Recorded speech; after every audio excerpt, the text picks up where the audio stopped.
Bark.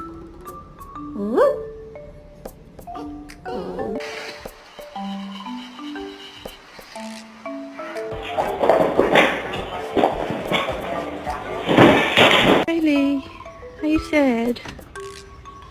No?